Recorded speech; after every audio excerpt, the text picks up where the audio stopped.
Hey friends, we're back online with the Church Online podcast. My name is Jahng, one of the co-hosts for this organic, interesting project. We are rebooting the conversations with influencers and practitioners all around the Church Online space.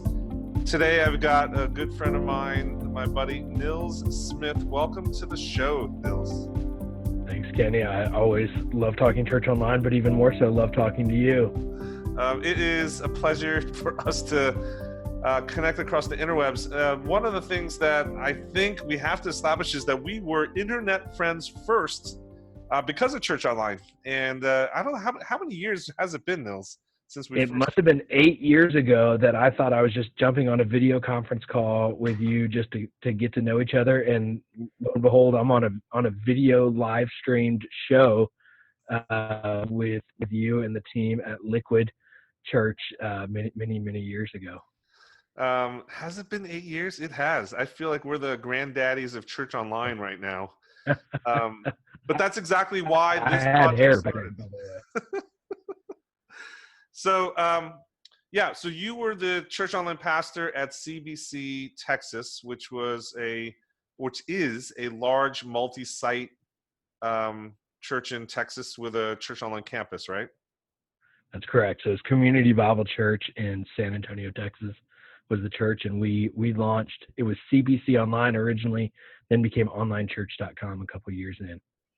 Yeah, somehow you got that prize URL, OnlineChurch.com, and started to own it, which is great. I was the Church Online pastor at Liquid Church, and just out of the sake of community, like all of us back in the day, started reaching out to each other, and we formed this really close-knit community of innovators just helping to trade notes with each other and just help each other along whenever we had issues or questions, or even just dream together, brainstorming new things to try out. That was a great era, I guess. And there was a whole Nate Merrill and the whole crew, and there was a conference for a while for Church Online practitioners, which I've always thought was a little bit ironic that there was no online version of the conference. The Church Online conference was offline. I miss that type of camaraderie. Now it seems to be another wave hitting ministry fronts because from my point of view, technology has started to catch up to what we initially dreamed about. And so I just wanted to check in with you here. From your perspective, what do we have today that we didn't have back then when you were trying to innovate and start up Church Online for the first time? Well, I'm kidding. I'm going to put this thing on. I've got my Oculus Go virtual reality headset that I am playing with. There's now a virtual reality church that exists today. I still remember being with a gathering of Church Online pastors and bringing Google Cardboard about 5 years ago, saying, I think there's something to this technology, but I don't know what yet. And now I think we're seeing a little bit about what's happening. But Kenny, there are so many aspects of we back then needed to build our own sites, and we had to figure out how live streaming worked. Or for me at CBC Online, we didn't do live streaming until 5 years in, right? Because there were too many complications to it and too many opportunities for it to fail that we did just simulated live back then. And then Facebook Live wasn't a thing, YouTube Live wasn't a thing. We had to do a live stream. We had to build a platform for engagement, and there were so many factors where now social media has matured. I mean, I remember when we went all in with CBC on Facebook because, one day it might hit 1 billion users. Well, now they're about to hit 3 billion users, and that's just in the last 6 years. And so when you look at the growth of what's happened in social media, the world connecting and live streaming and technology innovation, that there's just so many new opportunities. And I would say too, practically, we spent a lot of times debating whether it was a good idea or not. There are still plenty of debates to be had around Church Online, but it's almost like social media was 10 years ago, where it was, whether it's now every church is, if you don't have a Facebook page, you might as well not exist. And so Church Online is something similar of, maybe we need to stop debating this, and maybe we need to start figuring out how does this integrate, because in some ways, whether you're using it as a place to have a separate church community, or you're really coming alongside what you're doing, even just locally, church online is a part of every church in one way or another, especially as the internet progresses and as we just communicate and interact more and more online. Absolutely. It's almost like, I really do feel like one of those grandparents saying that when we were church online pastors, we didn't even have video cameras to hook together, and Yeah. today everything is starting to really start to gel. One of the things that I love dreaming about church online is, how do we utilize technology to scale personal relationships and actually go deeper in discipleship? That has been the holy grail for a lot of ministries. From your perspective, let's talk about what's one area that you're still dreaming of, that what can we do with technology and church online that offline can't do?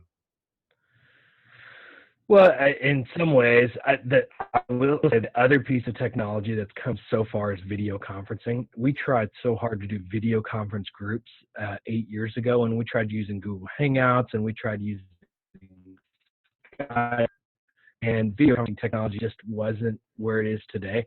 And so Zoom, 5 years ago is when we really started using it more significantly within our church online experience. But that aspect of the personal interaction that you have in real time, face to face, is really, for my experience, has taken church online experiences and community to the next level. And Kenny, you and I, we knew each other online for a couple of years, and then I came to New York, and you took me coffee, and there's nothing like face to face, physical face to face. But I will say that from an online perspective, there's nothing like video conferencing face to face. Even if you have phone calls with people, all of a sudden you see somebody's face and you interact with them in real time. There's something very, very just tangible to that interaction that takes the online experience and community to another level.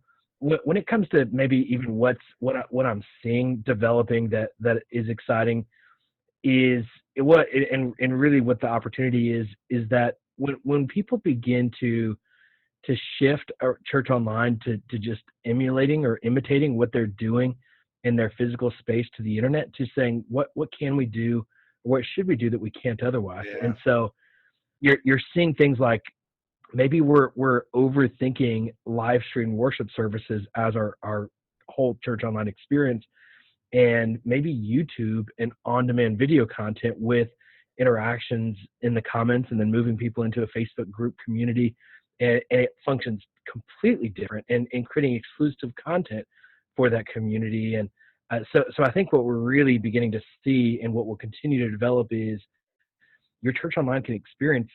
I think it's great to use the content you're creating in your weekly worship experience and integrating that into your church online community. But I think when you start creating just true content just for your online congregation, whether that's your local church community or a global church community or regional, however you want to define that, but it's really kind of content that builds community, and then that community and the interactions that happen 24/7.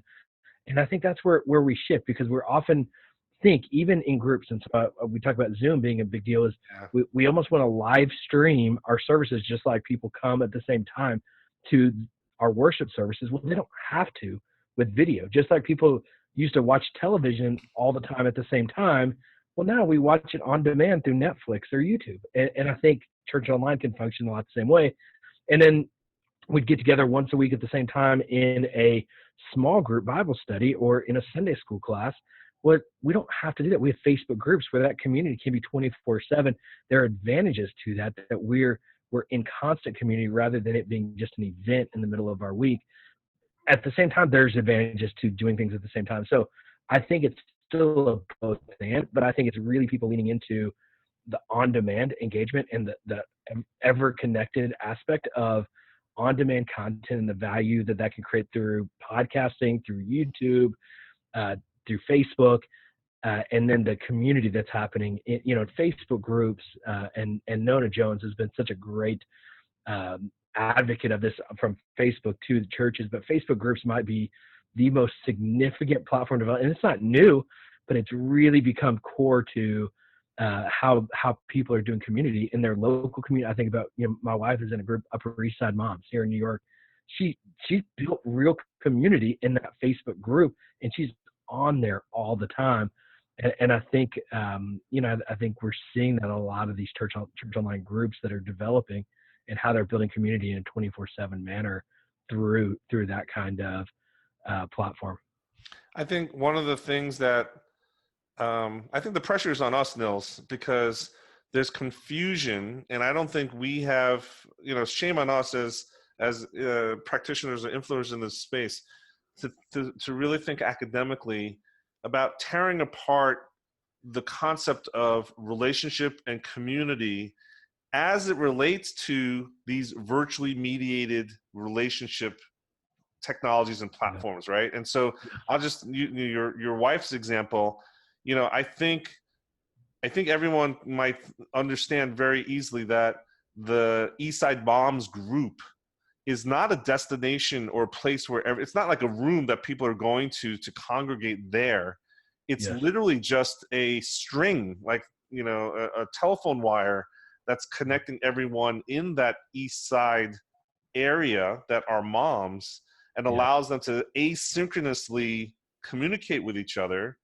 And I think the confusion is because it's asynchronous that it doesn't qualify for community. It doesn't qualify for relationship. Yeah, I think, as I look back, Kenny, on my I think I spent 7 years as a church online pastor, and I'm continuing to be involved. I'm actually leading right now an Arabic church online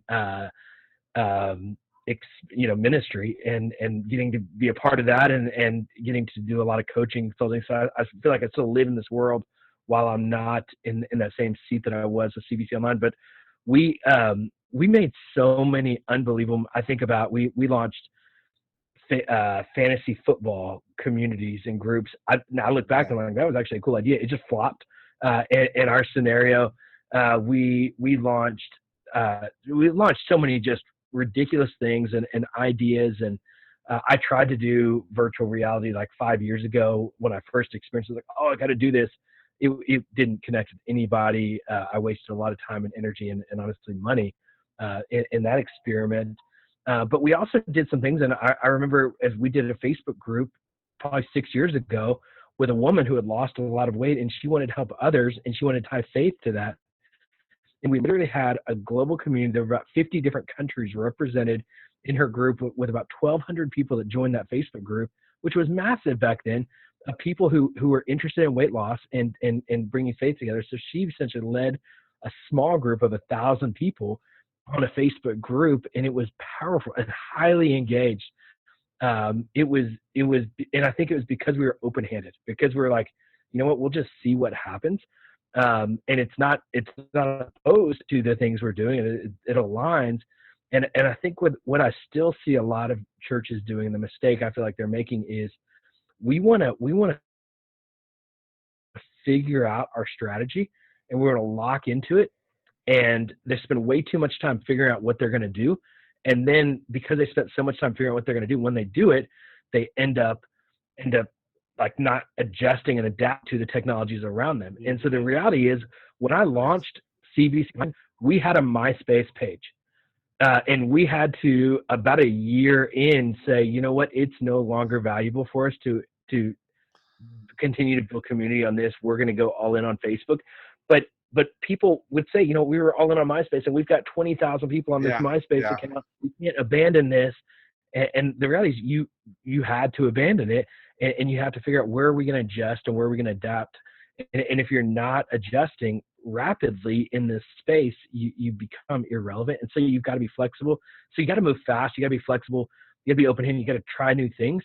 And you got to be willing to cut the cord on some things too, because you can't try everything. You can't be everywhere. And I think the biggest challenge I think that exists today is even when you come think about distribution, is stream on Facebook Live, and you can stream on Twitch, and you can stream on Twitter, and there's so many platforms out there to stream on. Back when we launched, we had a website. and it was like, just launch on, you Yes. can't do it on any other platform. You wouldn't have two websites. You just have one. And so there's a lot of confusion now. And so I do think it requires more focus, but I think it also requires constant tinkering and paying attention to and adjusting. I think the other mistake that I see a lot of churches making is feeling like they need to build their own platform. Yeah. Facebook has built a great platform, and Preach it, YouTube brother. has built a Preach it. great platform. And I feel like you and I were having this conversation earlier. Is I've always been an Apple guy, but I've been just so fascinated by the shift into everything browser, focused, and I'm a Google guy now. That I just switched from an Apple laptop to a Google Chromebook. It's $99. And so you can use a $99 computer to connect to the internet that I'm using right now. I've got an HD webcam that was $39 on Amazon. And you were talking about, you bought a cheap microphone off of Amazon that connects right into the USB. You could launch a church online right here in your home office. And in my home office, there are such few limitations to launching a church online today and doing some creative things. I think about what my friend Mike at Rock Church in San Diego is doing. He leads his prayer time out of his home, set up a little camera, a little home studio, and he leads and he pastors his online congregation out of that little micro studio in his house, and yet they're still streaming their services on Sunday. So there's all these different things that we can do that we couldn't do 8 years ago. But I think technology, and I think I would often get caught up in, man, we need this new camera so it'll look good like Life Church, or like Jay Crandall looks so good at Saddleback. And if I just had that gear, and it's like, you just need a $30 Amazon webcam today and connect to Facebook. Like, the technology, don't worry about building your own unique technology. Don't worry about getting the fanciest cameras. Get what good enough is good enough, and you can improve it from there. But just start engaging. And anyways, I think that's so true. That's the one takeaway. That's the one takeaway for today's interview, I think, is that church online today, you have to think of two things that you're talking about to recap what you're saying. Is one is, you need to start with an MVP, as we say in the entrepreneurship world, minimum viable product. You don't need the whole $100,000 studio and light kits, and you don't need all that. Start with what you have and go cheap. That's the MVP, minimum viable product. And then you're talking about incremental gains. Let's take it one step at a time and just continue to publish, as we say, publish or perish. So continuously publish and get out there and incrementally improve one thing at a time as you can. But it's more important to be out there with the people, making the connections, investing in community, investing in relationships. I guess that part hasn't changed, right? And that's, I guess, the call to action that we're putting out to ministries today at the end of the day.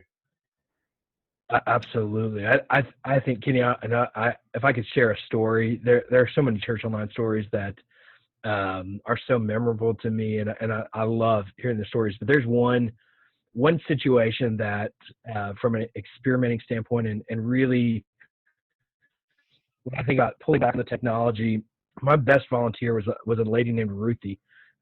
She was in her mid-70s. She came to me at a booth in the hallway at Community Bible Church while she was, honestly, what happened is, I was in a booth, the women's ministry was next to me, and I was in the online church. We were recruiting volunteers.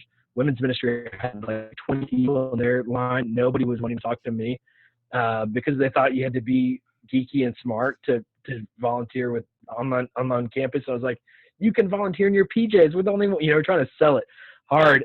Well, she felt bad for us and came and talked to us while she was waiting for the women's booth. We recruited her. She's like, well, I just got this iPad thing, and I guess it connects to the internet. Do you think I could do it? She didn't have a Facebook account. She didn't know what she was doing. She's like, I used to be a missionary. So you're saying I could like minister to people overseas through this online church thing? And she's like, if you will teach me how to do it on my iPad, I will do it. She ended up volunteering probably 15, 20 hours a week. She literally hosted about 8 services for us. She volunteered every night at midnight, 5 days a week, because she heard that people looked at pornography at midnight. And so she wanted to be at church online in case they came to church online to minister to them then.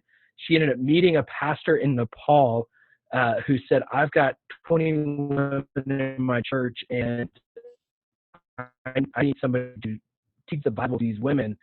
They set up a computer, an old iMac computer at their little church in Nepal.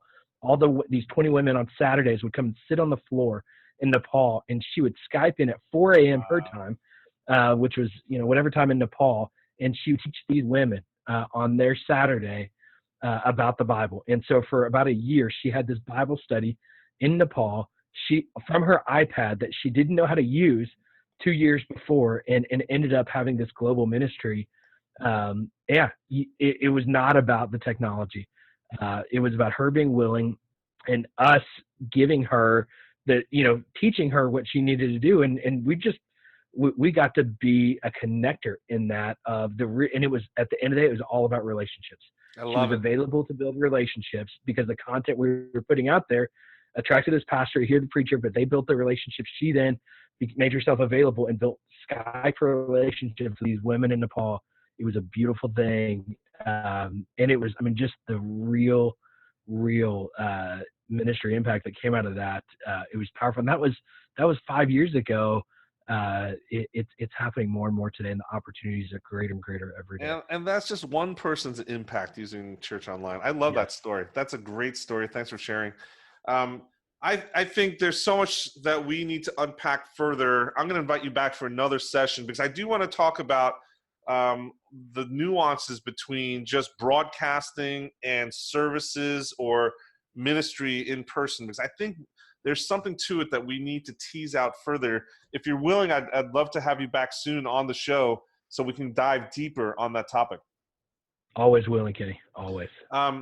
Thank you so much for being with us today, Nils. I know that you're busy. You got something else to go to.